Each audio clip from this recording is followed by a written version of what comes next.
Hey guys, it's Pineapple, and I've been meaning to do a dedicated video on Star and Stripe since her introduction, but I haven't really been able to get around to it because other videos have kind of come up and I've been putting those out. But now that we finally got some time, I'd like to discuss 5 creative uses for Star and Stripe's Quirk New Order, thanks to the better understanding that we're gaining from it thanks to the recent chapters of the MHA manga. So let's get right into it with rule number 1 that Star could impose to creatively take control of this battle against Shigaraki. Number 1. I'm very fast. We know that Star gave herself monstrous strength with the first rule of her quirk that she always has applied to herself to mimic All Might pretty much. Well, we've seen that she tries to use the second rule to react to various attacks from her enemy or close in so she can make use of her super strength, which does come with its own speed boost, to close in and replace her second rule with one that would lock the opponent down, like when she closed in on Shigaraki and tried to stop his heart. But what if instead of using her second rule reactively, like for catching a laser or making someone's heart stop, she instead gave herself a similar form to her super strength form, but this time focusing on speed instead? I theorize that giving herself extreme speed as a second rule, or even maybe replacing the first one of that one, would change her to a much slimmer and aerodynamic form, and maybe give her insane speed that would be really tough for someone like Shigaraki to deal with outside of, let's say, using O'Clock from Vigilantes. Giving herself a speed boost as a second rule would make her all around much more dangerous, since it would help her close in on her enemies if she still wanted to get a hold of them and use her second rule on them. She could once she's caught up after blitzing them. So all around, I think this could be a really interesting use of her quirk, and since it could even be used defensively, I think we might end up seeing it at some point because it doesn't seem like this fight is over just yet. My quirk is powered by sunlight. In the most recent chapter, some of her limits are touched on, and it seems like she can't summon massively overwhelming power because there's a ratio between how much life force she has, let's say, and the power available for her to use that seems to be taken from that supply. It's like her life energy and quirk energy are in an hourglass, with one of each on both sides. To increase one, she has to decrease the other, but all in all, it doesn't seem like she's actually burning the energy away. It seems more like there's just a certain pool she can use. Because of this, there actually are a lot of limits on what she can do, because you have to imagine there's a boundary for what a person can do with just the energy and life force that she's accumulated so far. So what if she changed what the quirk is fueled off of, and made it so that instead of relying off of her life force, her quirk was fueled by the ever-burning infinite energy of the sun? The two of them are fighting high up in the clouds above everything, but even below them is a grand sea just reflecting all of the sun's rays back up towards the sky, just kind of like the ocean does. So really, if she could do this, it might give her a massive boost in capability, because having a larger source of energy might affect the kind of rules that she can make, like becoming energy itself, or even just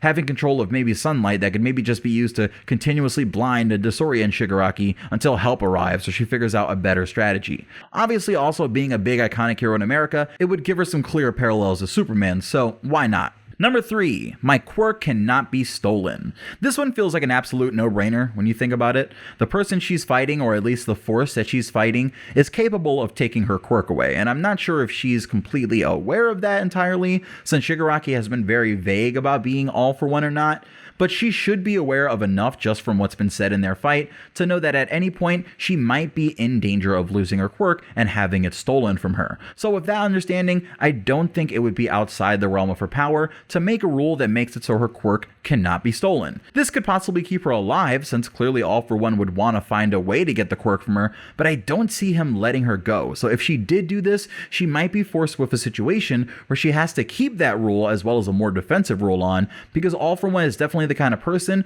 who would snatch Star and Stripe up and bring her to wherever he is to personally try and pry that quirk from her and make her change her rules. So while this does seem like a clear and obvious solution to the problem, she also has to make sure that she escapes with her other rule, because just making it unstealable still opens her up to the possibility of being taken away and held by the forces of evil. Number 4, I can become completely invisible. This one I think would be absolutely necessary if Star found herself in a situation where there was no hope anymore. The lasers, the missiles, the jets, the whole thing is just not working, and now we have to prioritize something that often is just as important as knowing when to fight: knowing when to stop or when to run. We know that Shigaraki, or All for One, is capable of seeing and interacting with different frequencies of light and wavelengths, so it would be interesting to see if this would even work against him, but including the word completely invisible is my only hope, because if Star can't defeat Shigaraki in the next chapter or two, I don't know how else she would escape him and survive other than literally finding a way to disappear, right? Like, we have to assume that Star can't literally just say something like, I can teleport, because if so, then I could imagine she would have just teleported to Japan,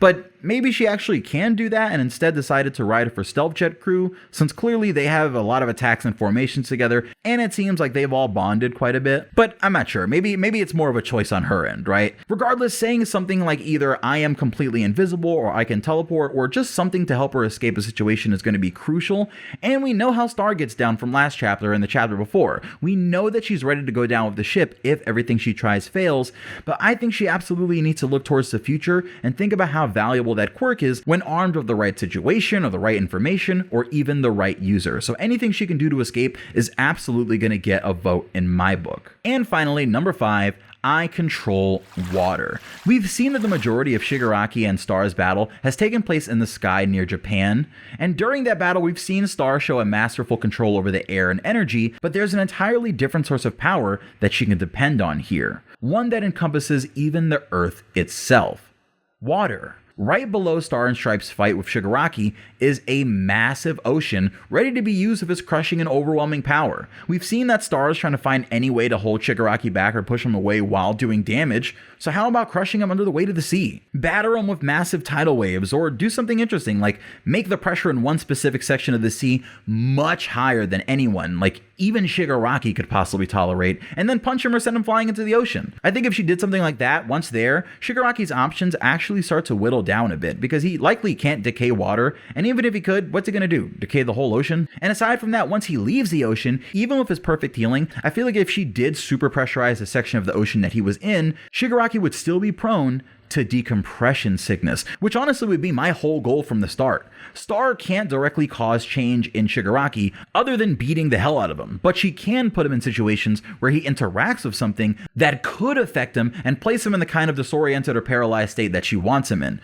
Turning part of the sea into lava or making it way too pressurized for Shigaraki to quickly escape from without paralyzing himself in the process for long enough for Star to potentially escape really feels like a strong possible way to take Shigaraki down, and honestly this whole last point makes me wonder if Star can change one thing into another, because if so, then honestly we need to do a whole other video based on what she could do by, let's say, changing the chemicals in the air around Shigaraki, or like altering the composition of her brain or her body, let's say. Like, I'm sure it could get really funky, so let me know if you maybe want me to revisit this topic with 1,000 likes, since it seems like Star and Stripes is going to be around for a little while longer at least, and if I could work it in, definitely expect it. I love you guys, this is Pineapple, this was 5 creative uses for Star and Stripes Quirk New Order. Peace.